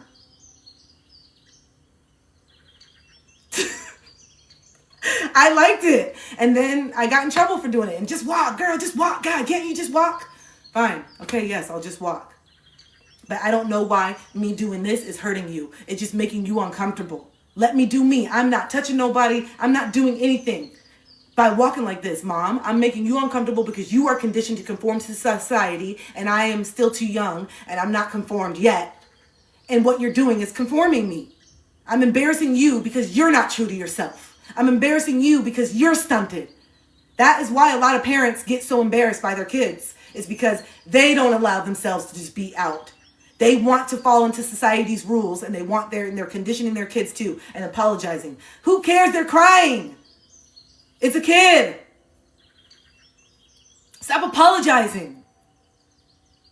Some people, you can be inconvenienced once. It's okay. It's okay to be inconvenienced one time in your life. It's okay. We inconvenience each other all the time. Let's just have more grace because there's going to be one time where you inconvenience somebody and it's out of your control and you would like for people to be more kind with you. Shit happens. Like Forrest Gump says. So the purpose is in the pain. All right? And look, I can't make it up. Look what card just came out. I can't make it up. What does it say? Inner child. Here they are. They live within you. I can't make the shit up. I love that. Look, Ginger, that's so cute. Yeah, inner child. Here it is. Those of you that are feeling lost, those of you that are like, what's my purpose? What am I supposed to be doing here? Connect back with them. Connect back with them. Okay? Connect back with them. Your purpose lies in your pain. So if you are avoiding your pain, you're essentially avoiding your purpose, which is what you're trying to find. That's page, I think I don't know what page that is in my book, but it's a page in my book. So, yeah. So we got new life is on the horizon. We have to really heal the relationship with the Divine Mother as well, making sure that we see ourselves clearly, because the way that we see ourselves is the relationship with our mother, okay? The way that we see ourselves, the relationship with ourselves is directly correlated to the relationship that your mom has with herself, okay? So the relationship that we have with ourselves is directly correlated to the relationship that your mother has with herself. Therefore, the relationships that she was able to have with you. Okay? A lot of us have felt our mother's disconnection from newborn. And we're still carrying that. A lot of us have felt that burden and that rush and that anxiety and that frustration and that stress since newborn. Yeah, of course. So, new life is on the horizon, making sure that you start to see yourself, and this is you being reborn. This is you being reborn, okay? And starting to also be that mother that you needed now in situations, because sometimes we are continuing to expect our mothers to give us this nurturing mother energy that she's not able to give us. And at some point we have to recognize that some of our mothers are never going to get to that place where they can actually give us a non-biased ear to listen without inserting some negativity into it, you know? And so when you know that about your mom, when you know that if you go to your mom about relationship stuff, she's going to give you some negative projection of some shit that she's feeling within her own marriage or her own relationship, then why do you keep going to mom for that? When do you become your own nurturing mother or go to other people that are actually safe? Why do you continue to put mom in a position to let you down? Stop doing that. It is. It gets annoying. It does. This is who she is. This is who she is. Accept that. And then just know that that's a boundary. I would love to be able to talk to my mom about relationship stuff. I would love to be able to talk to my mom about these things. And I'm talking about me personally. I feel safe with my mom. I'm talking about the scenario where some of you don't, because your mom gives you this type of advice, unsolicited opinion, instead of just listening and being your mom. You know? And so why do we continue to set mom up to have everybody mad at her? You guys keep giving me this information that you know I don't have the capacity to handle, and then you get mad when I handle it the way that I've always been handling it? Okay, then maybe we should stop sharing it. And just know that if mom says, hey, are you dating anybody? I haven't heard you talk about it. Then that's an opportunity for you to be honest and say why you don't share anything with her, and allow her to feel however that makes her feel. Hey, I don't share it with you because every time I do, you project all these things and you make me feel bad when I'm actually coming to you about something happy because you're not happy. So I just stopped sharing it with you because I would like to have some good news, and I would like it to stay good news sometimes. And then however mom feels about that is however mom feels about that. But we're too worried about hurting mom's feelings. We're too worried about creating this false reality for mom that she's doing no wrong. And that's not helping mom. That's hindering her. You came here to be the mirror for mom. You came here to help mom heal, and you can't do that by kissing her ass. Sorry. Danny, I know. Oh, yo, you are doing, but you're doing it. You're doing it. Every day. Question for navigating. I hate the her. Yeah, the her, yeah. But that's the problem, mama. I hate the her in me. No, we need to start loving the her in me. We got to love these parts and recognize that these parts are lovable. And these parts that mom hates, we got to let her know by being an example that these parts are lovable. And I've showed my mom this too. By being nurturing to myself, now my mom is having conversations with my 93-year-old grandfather. My 93-year-old grandfather that has been so emotionally suppressed and never has showed any emotions, and never has been like the one to have any damn conversations. Now, my mom is over there saying, hey, mom, or hey, dad, I don't like when you do this. And then my grandfather's like, oh, I never knew this. And I'm over here sitting here watching back and saying, wow, what would have happened if I would have just cared more about making my mom comfortable instead of having these conversations that she's now having with her father. Look at this fucking healing that happens when look at the ripple effect that happens. No, it's okay to pat yourself on the back for those things. It's okay because it takes courage. It took courage for me to speak to my mom, because I could have had a 50-50. Mom could have validated my experience, or mom could have said kick rocks. And the way that I was showing up in my life, if mom would have said kick rocks, I would have had to let go of mom for a little bit. And I didn't want to do that because I already had to do that with dad. So I was like, God, please don't let both of my parents not be like have a relationship, please. And no, mom came around, but it took time for mom to come around, and I had to be okay with the fact that she may not come around at the expense of honoring myself. I started to honor myself more than honor thy mother. Honor thyself. What happened to honor thyself more than honor thy mother, honor thy father? And then not even talking about how mom and dad may be treating us, but we're still just expected to honor them even though they are disrespecting us. That's a conditioning. That's a conditioning. And so I decided that I wasn't going to continue with that conditioning, and I was going to have real conversations with mom, because having real conversations was not disrespectful. It's uncomfortable, but it's not disrespectful. And you can call it disrespect in order to make it seem wrong, but it's not disrespectful. We're family. We're having a relationship, and I can't have healthy relationships if I'm not allowed to talk to the person that I'm in a relationship with. That's wild. So then we started talking, and she started listening, and then she started talking to me and saying, hey, I hear you, but can you adjust the way that you're talking to me? And I said, you know what? Thank you for being honest, mom, because sometimes it's not what you say, it's how you say it. So I'm glad that you were honest with me, that how I was talking to you was hurting you, even though what I was saying was impacting you.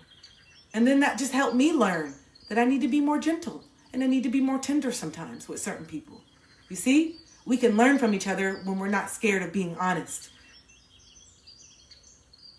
We can learn from each other when we're not worried about the other person feeling shame. My mom was not worried about how that truth was going to impact me. She was just more empowered around how her truth felt. And that is right. And she should be. My mom's feelings matter too.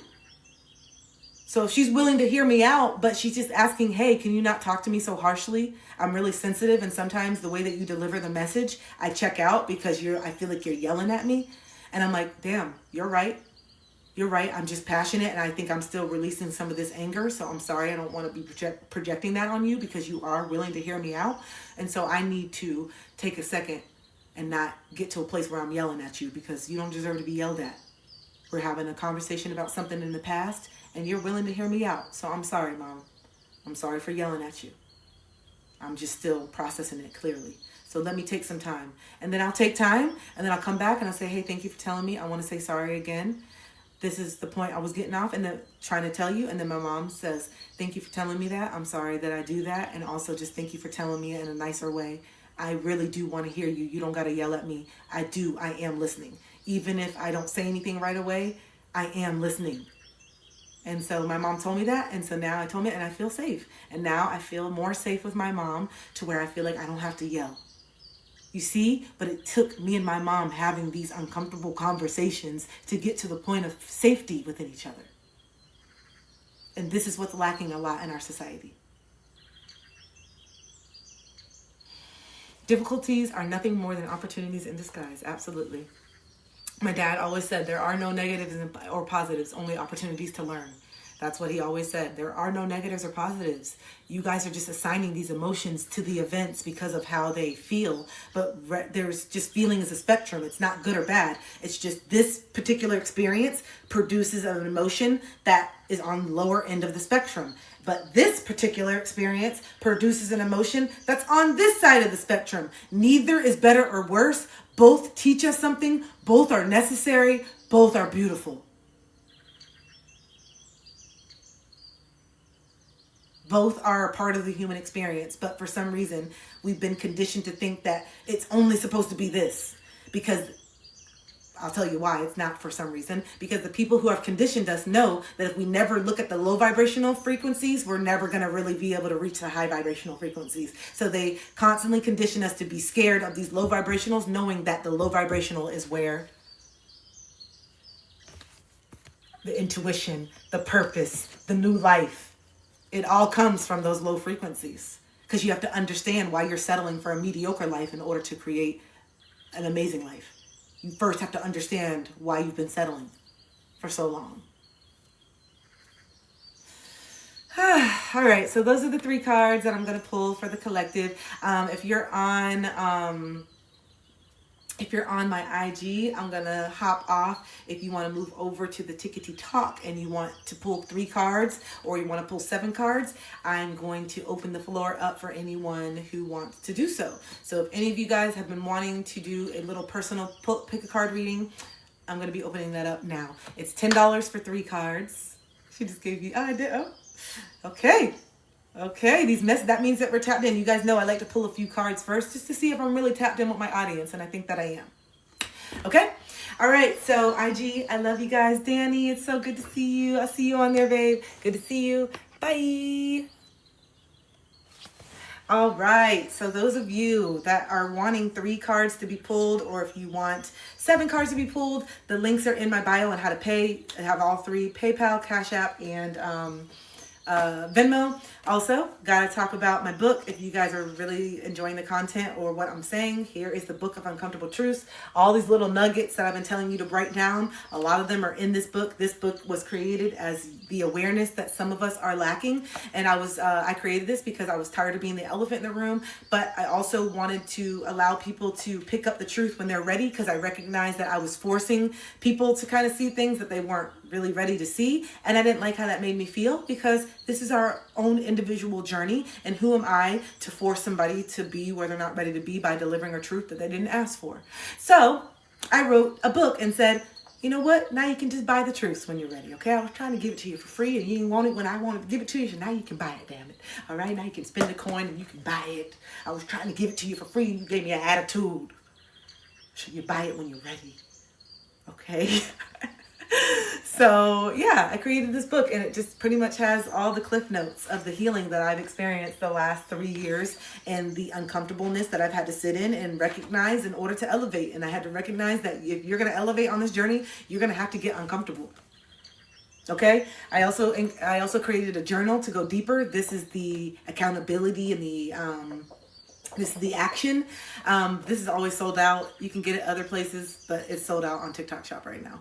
But this is still available. So if you want to view my shop, you can just look in my showcase, and the book is here. I think we only have like 20 left in stock, which is awesome.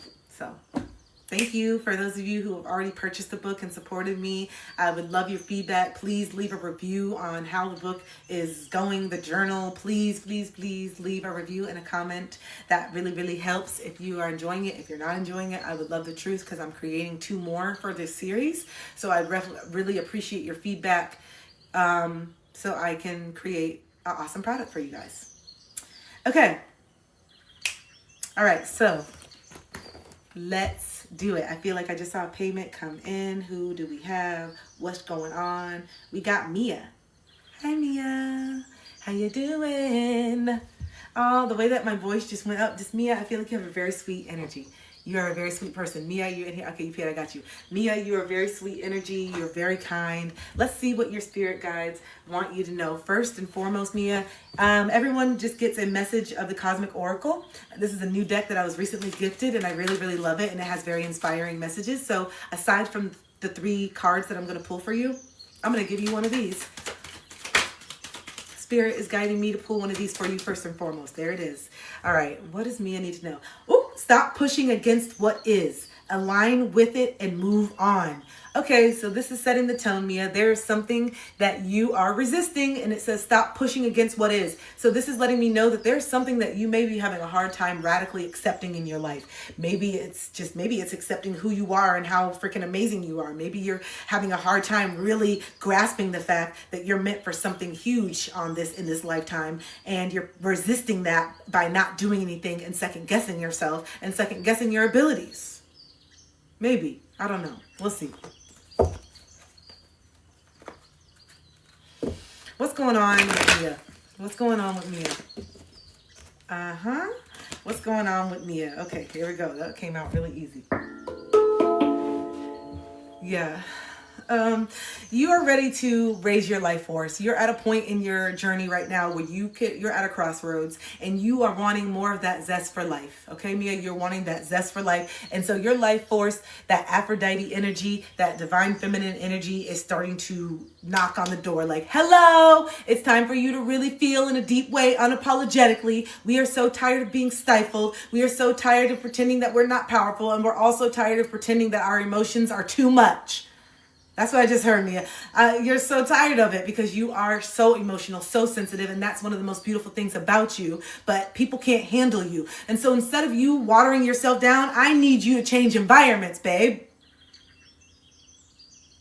Yeah, I need you to start being around people that love how much you are.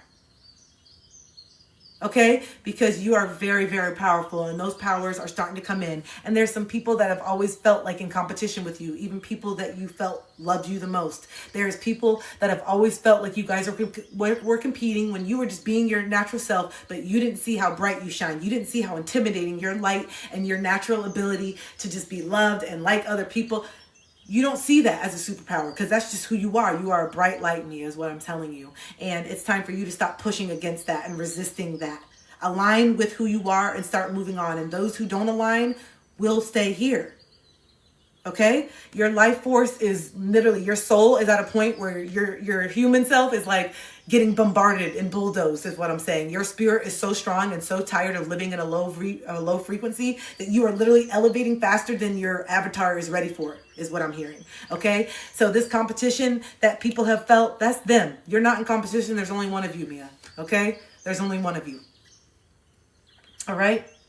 So This is the unconditional love. Oh my gosh. So we got divine mother and we have divine father. This is such a beautiful reading for you, Mia.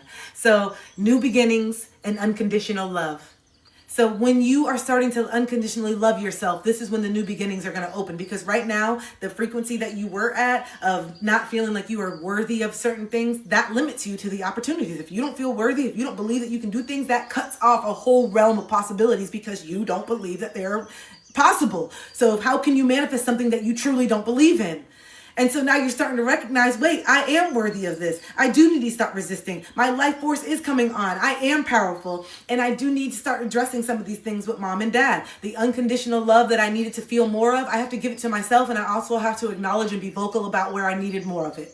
Okay? And then the new beginnings on the horizons, it's believing in myself. And new doors are opening, but I also have to talk about where dad not believing in himself impacted me. Okay? This may not be exactly your story, Mia, but what I'm here to tell you is that there are some things that you're letting go of that are going to allow you to really shine. But you can't be scared of that light anymore. Your light sometimes casts those shadows of other people.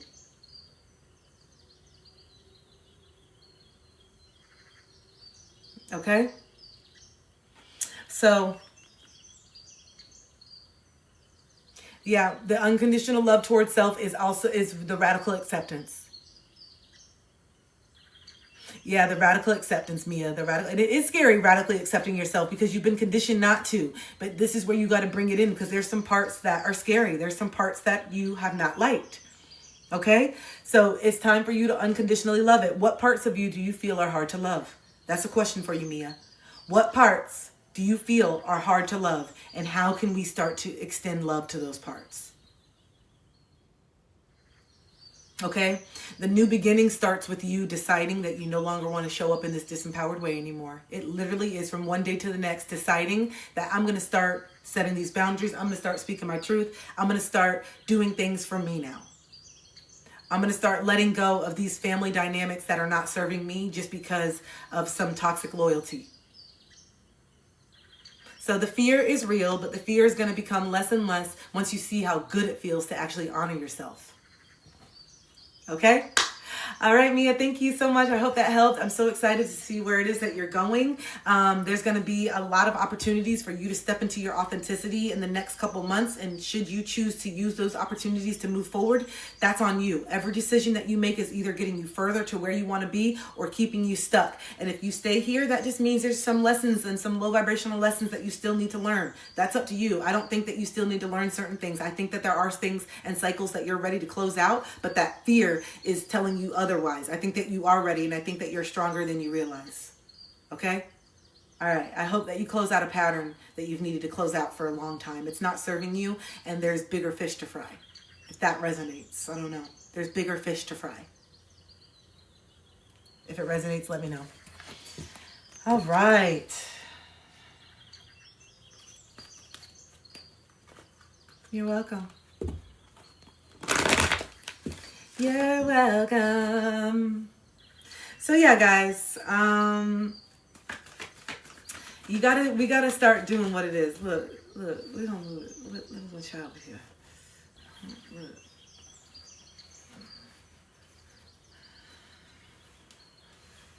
I'm gonna get a clip. Look.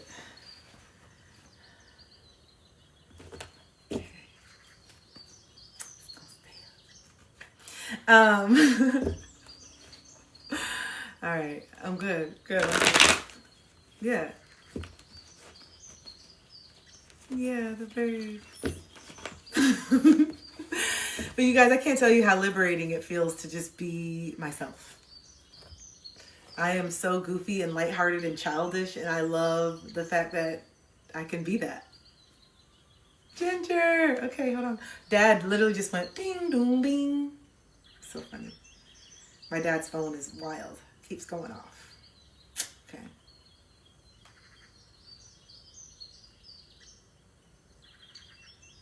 Okay. Ginger, I love you. Thank you. Okay. All right, Ginger, let's see what's going on.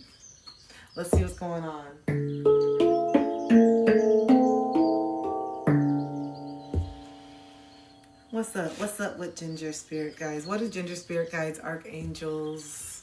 I know, archangels, ancestors. Want her to know. What's going on with Ginger? I heard in your power. I heard in your power.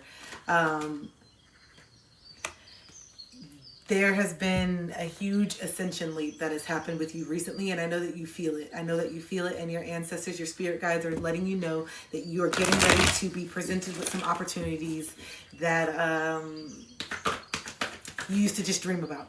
You used to just dream about. Your ancestors are letting me tell you that you getting out of your comfort zone and whatever you did to get out of your comfort zone these last several months is paying off, and now we're going through another layer of being seen, being heard, and you have been preparing for this. The way that you're showing up now is you being in this flow and showing that I'm owning this, even if I don't know where it's going, even if there's still some unknown or some fears, even if I don't know, or if I'm not seeing the real fruits of my labor. I know that this is doing something for a higher purpose, for a mission, and the drive and that knowing is what's pushing me forward. I know that this is going to pay off. I know that I'm going to be rewarded. I know that this is coming in, but right now, the gratitude and where I'm at and being in this flow is something that is priceless.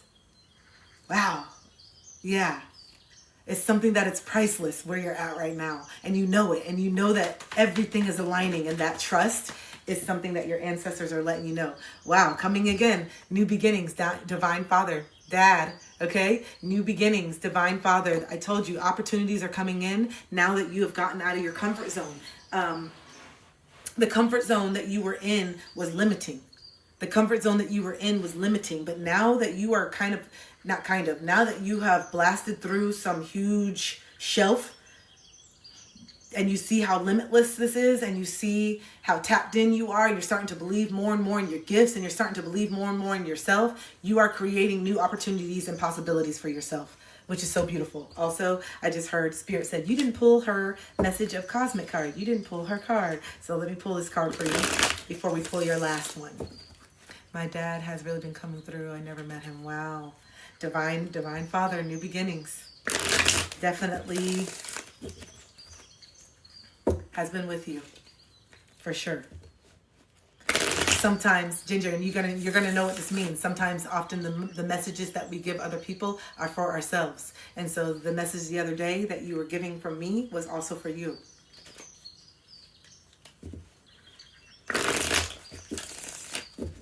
All right. Hi, Barb. Ooh, oh.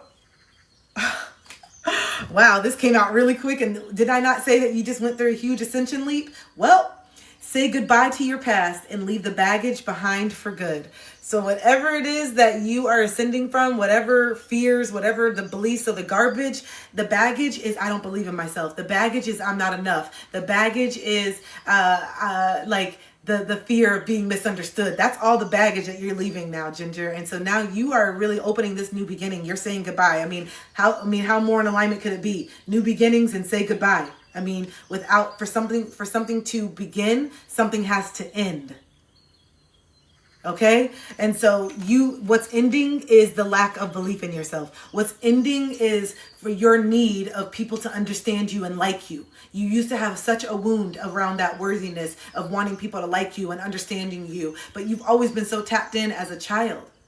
Always been so tapped in as a child. And then we lose that part and then we come back to it and you're coming back stronger than ever. Yeah, you're coming back stronger than ever, remembering who you are more than ever. What's the last card? I'm looking over. I'm like, what deck? What deck? Yeah, let me use this one. What's the last message that Ginger's ancestors? Oh my God, I just heard that song. And it all worked out. It'll all work out. I just heard that song. Really random. I'm going to use the one that was here. It all worked out. There's going to be a moment where you're making a video like that. That's what I hear. That song, when I hear that song, for me, it resonates with the energy of transformation. When I see that song, that when I hear that song, I think of someone persevering and overcoming something, and they are, finally celebrating these fruits of labor. That's what I hear.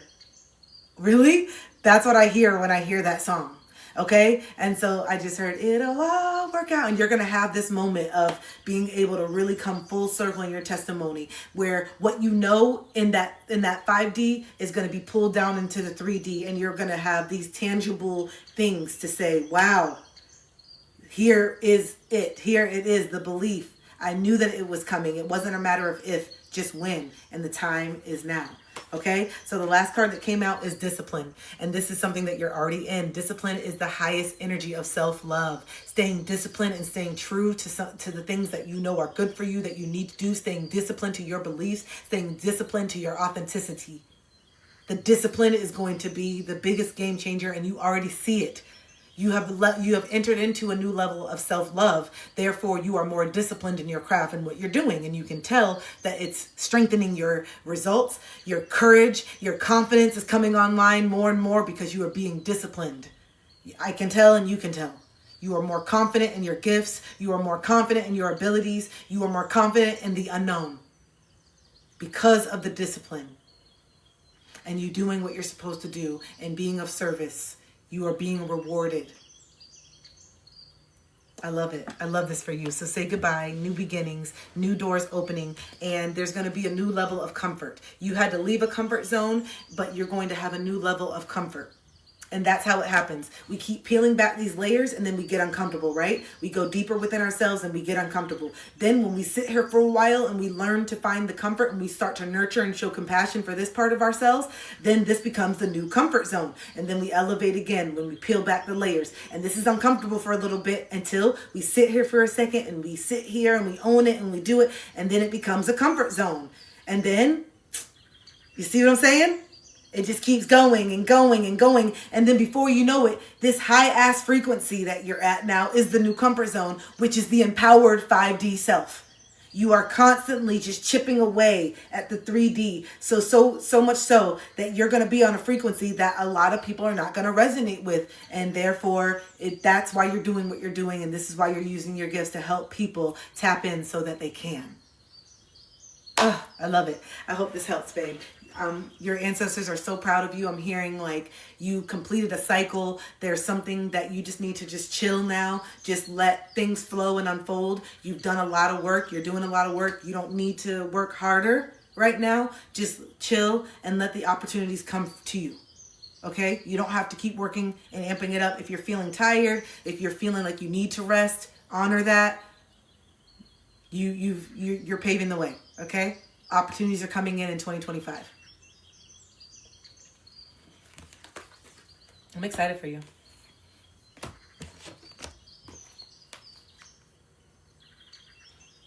I'm excited for you. All right. So I think I am going to go get something to eat because your girl is hungry. I don't think I see anyone else hopping in today unless we had someone on PayPal that I didn't see, but I don't think so. So maybe. Oh, maybe I don't want. No, I don't think so. Okay. All right, y'all. Well, it's been nice. I'm so glad I was on. I'm usually not on Thursdays, so thank you for rocking with me. What song? Oh my God, there was a song. Okay, this is the energy that I'm feeling in 2025. I am feeling this energy, and let me know if you're feeling it. I was listening to these old playlists last night, and I was like, damn, I forgot how therapeutic all these different genres of music are. And hold on, where is it? I was listening to this last night. Going down memory lane. Hold on. Damn, where? This.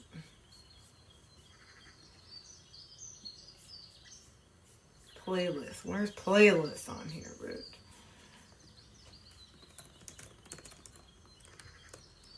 Okay, yeah, this song. This is how I feel. I used to be a group fitness instructor, and I was like, I had some bomb ass playlists. When I forgot about this. And I'm like, yo, there's energy in all of it. Yes, the secular music, yes. And I don't listen to it a lot, and there's certain things, but once you're conscious, you recognize, okay, I don't want to listen to this all the time. This is not the frequency, but there's some frequencies to this shit. This is healing as well. You need these fucking energies. It's confidence, this energy. It's an energy. Okay? You know what I'm saying? Music. You just can't take everything with a grain of salt. Literally, you gotta still know, take it with a grain. But still, the beats and how you feel and shit, that shit, this is energy, all right? That's confidence. That's what it feels for me. Can you share the playlist? Yes, I will, Gender. I will. Okay, so let me pull these cards. For Keisha. Oh, yeah. Where you at, girl? Soul Star. No, it's okay. Let me see where you're at. Let me see what's going on. Look. You know what? And I'm going to use this. I'm going to use this as an example. So Spirit just dropped this in. Yeah, I don't need to read, okay? I don't need to play by these rules. You don't play by the rules. And this is not a bad thing. This is not a bad thing because this is the message. Sometimes the messages and things happen from the events, like how you did the thing and you're like, I'm sorry, I didn't listen to it. No. Sometimes it's okay to break the rules. You needed to get this reading in. There was a reason. Your spirit was like, listen, it's my turn. All right? That's what I'm saying. There's some things that you're living by, these arbitrary rules that are not serving you is what I'm saying. Whose rules are you really living by? Whose rules are you really living by is what I'm saying. Because some of us are literally living by rules that are not serving us when we don't have to. We just think that we have to. Okay? I should do a workout. Oh, I should. I could totally. Oh my gosh. I love doing challenges. Khadijah, you in here still, right? You didn't go nowhere. Where you at? I just want to make sure I haven't seen you. You in here, right? Where you at? Just want to make sure you're still in here. Soul Star, where you at? Soul Star, where you at? Oh yeah, while we're waiting. Hold on, while we're waiting, let me see if this updated. I don't think it comes through anymore though. Oh, maybe it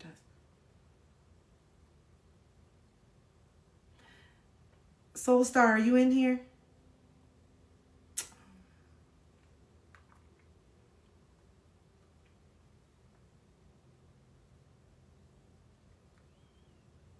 Soul Star, where are you? I just want to make sure you're in here. I may not be seeing your messages.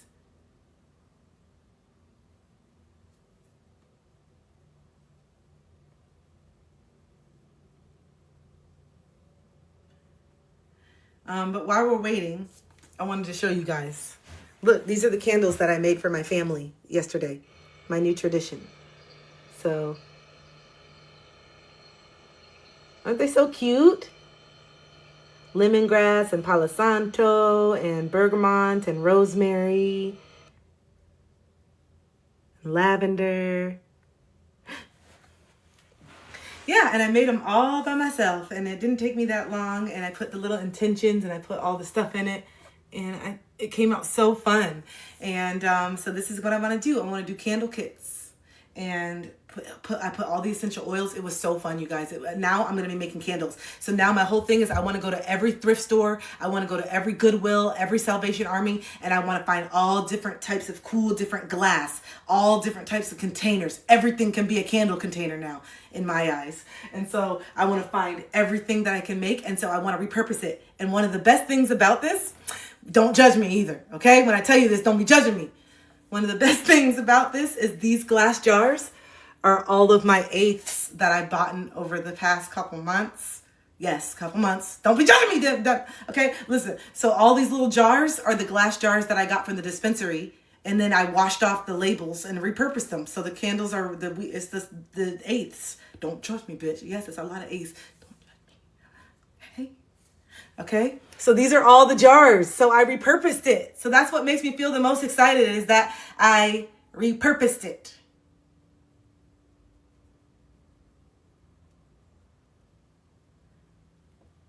Yeah. So anyway.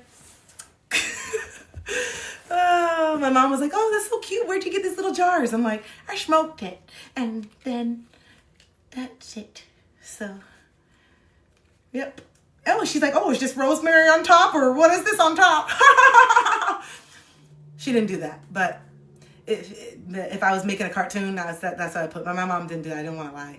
My mom didn't do that. But I just feel like that didn't hurt if she did. If I said that she did, it didn't hurt, but it was just making a better story. This is what I'm talking about. My mom, this is what I'm talking about. My brain's always a fucking sitcom all the way. I feel like I'm a walking sitcom. I do. I feel like I have these moments where I'm creating these fucking moments, sitcom moments. And I'm like, why am I making this? Why did I go through this whole story? Like I just go through a whole storyline and I'll literally be laughing and stuff. And I'm like, why am I doing this? Like, what the fuck? Maybe I'm supposed to be writing sitcoms or something. Maybe that's how sitcoms are written. And I just don't realize that my brain I should be writing sitcoms. You know what I'm saying? We don't recognize that these are our gifts. These are our gifts. The way that my brain works is like I see stuff in sitcoms. You know what I'm saying? Like, write it. Exactly. That's what I'm saying. Instead of just saying, this is how to do something with it. Like for me, one thing I know that I'd be great at, the way that I hear music a lot of times is I see it in a frame. I see music. So when I hear certain songs, I'm automatically envisioning a situation that goes with the song. Automatically. It's not something that I try to do. So like for this, for example, okay, in Soulstar, I'm coming up, ADHD. So when I hear this, when I hear this, I'm getting ready right now. You can't really see the whole image right now. There's just little bits and pieces of me putting my outfit on, but it's a bad motherfucking outfit. I'm putting my outfits on. I'm getting ready, and then when the beat drops, that's when I'm gonna reveal who I am, and I'm walking. I'm walking down a fucking runway right now. I'm walking. I'm a bad bitch right now. I'm seeing the video. I'm seeing everything. It's an energy, right? Or look, for an example, this one of my favorite, Hermanos Gutierrez. These brothers. I love this. I don't know if you guys have heard of them, but you need to get on them. Hermanos Gutierrez. Talk about just music that you can vibe to all fucking day. Their whole album. Hold on, but this is not one of the songs. Like, I want to show you one that's more fast. Hold on. So this right here. Do you hear this?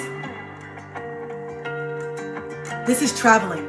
This is you're traveling through Death Valley. You're going through like from LA to Arizona, and there's nothing, and it's just you in the road. And this is a scene in a movie where you're gonna be aerial shot, and you're gonna see the car from like above, and the car is just moving. Then they're gonna pan in, and they're gonna see the person's face, and the person's gonna be in very deep contemplation, and they're just thinking. This is a transition scene. You know what I'm talking about? Like, do you understand what I'm saying? This is a transition scene in a movie. There's no talking or anything. You get it. Those of you that get it. Okay, that's just how my brain works when I hear music. So then I said, instead of just sleeping on that, then I want to apply for jobs that are whoever is the job that picks the music for each scene in a movie. I want to do that. Whoever's job it is to pick the music for something, I love that. Let me do that. All right, Soulstar, thank you for being patient. Thank you. All right, so let's start off with your cosmic. This is the last one, by the way, last reading. So let's see, Soulstar, you're still in here. Hopefully you didn't leave again, because my ADHD got off track again. You're like, damn, girl, I just came back because I'm at work and I was trying to do something. Then I came back and you were still off track. So now I left again. That's what you said. You said, girl, I left because I was trying to get at work. I was just trying to get 3 cards real quick. Then you went off on a tangent. So I said, let me just go ahead and go back to work and then come back. And then I came back and then you went on a tangent. I'm sorry. Okay, you're back. All right, so let me pull the card. Okay. Now that I saw you. Okay, so what's going on? Like I said, it's time for you to break the rules. I said all that to say this. I don't know how do we get on? Okay, so it's time for you to break the rules. You're breaking the rules, these arbitrary rules, okay? So let me see this first thing that came up. All right. You got these first 2 came out. All right. A little bit of faith goes a long way. Remember that. A little bit of faith goes a long way. Yes. Okay. So yeah, can we remember that? Having that faith in yourself, and breaking those rules. And this is what I'm talking about. Doing something out of the norm and having faith that things are going to be okay. All right. Breaking out of this box that that people have placed you in is what I'm feeling for your first message. And this is where you're at. Okay, breaking out. Look around and find some signs. The universe is speaking to you. So this is letting you know that your spirit guides, your ancestors are trying to connect with you. You may be seeing a lot of angel numbers right now. You may be hearing certain songs over and over. You may be, you being guided here and doing the reading may be the sign in the first place that your team is trying to get a hold of you. I think that you spent a lot of time being disconnected from what was within because you were trying to appease something outside of you, that external validation. But now you're bringing it back in. and you want to be happy. You desire to be happy is more than your fear of trying to appease everyone now. And so let's see what's going on. Okay, pleasure, divine goddess. Okay, love it. Suffering and purpose. Okay, so you are recognizing where you are contributing to your suffering in silence. Okay, and it's the silence. Speaking up more is something that's coming up for you, Soul Star. Using your voice to be heard, to get things done, to let people know how you feel is crucial in your development, in your character development, okay? So no more suffering in silence. Letting people know where you feel and where you stand. And you're also becoming more aware how you have contributed to your suffering by not doing these things. And so you're starting to recognize it. Yes, thank you, Hannah. Okay, and that's because you're recognizing that you deserve pleasure. Okay, you do, and not just physically and intimately. I'm talking about all the pleasures of life. Why are we walking around believing that we don't live in this mediocre life, doing things that we don't make us happy? You don't think that you are worthy? You don't think that you are enough? You don't think that you're deserving? You think that this happy life is just for a select few people on this planet? No, that's exactly what they want you to think. And you're falling into the trap thinking that this happiness and abundance is not for you. There is enough for everyone else. The greedy people at the top are lying. But we have to be brave enough to step in and say, no, I'm taking what's mine. It's my birthright to be abundant and happy. I didn't come here to be struggling and paycheck to paycheck and barely being able to do what I want to do. No. That's not what we came here to do. And this is why I'm talking like this, is because it's time for you to get this fire. It's time for you to let yourself be angry about the ways that you have been taken advantage of and taken for granted of. How your kindness has been mistaken for weakness. If you're not getting mad on this journey, you're not elevating. I'm telling you. If we're not expressing our anger on this journey, the anger is the catalyst to the change. I need you to know that. Your anger is the catalyst, okay? So you deserve pleasure, no more suffering in silence, and you have a purpose.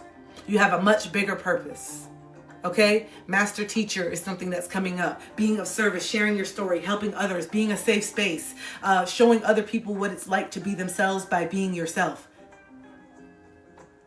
Doing something creative with your art, okay? You know this. So think less about looking for this actual tangible thing called purpose, and think more about just becoming the more authentic version of yourself, and everything will fall in alignment there. So think less about I'm looking for my purpose and more about I'm going inward to figure out who I am, and the purpose will inevitably arise. Okay? Here. How do you feel here? How do we get to know what's in here? And then how do we start building the courage to articulate that so people really know who we are? That is the mission. That's where you're at right now. And I'm here to tell you that you got a whole team behind you. This is why I took the call. This is why you sent that payment, because you're like, hey, listen, Chris, you're going to be on here talking about some crazy shit anyway for the next 30 minutes, even though you said you were getting off. So you might as well do this reading for me, because my spirit team is ready for me to know that it's time for me to level up. And so here is the confirmation, Soul Star. It is time for you to level up. And you can't do that when you are more concerned about keeping everybody comfortable around you. Okay? Shake shit up. Shake it up, bitch. Shake it up.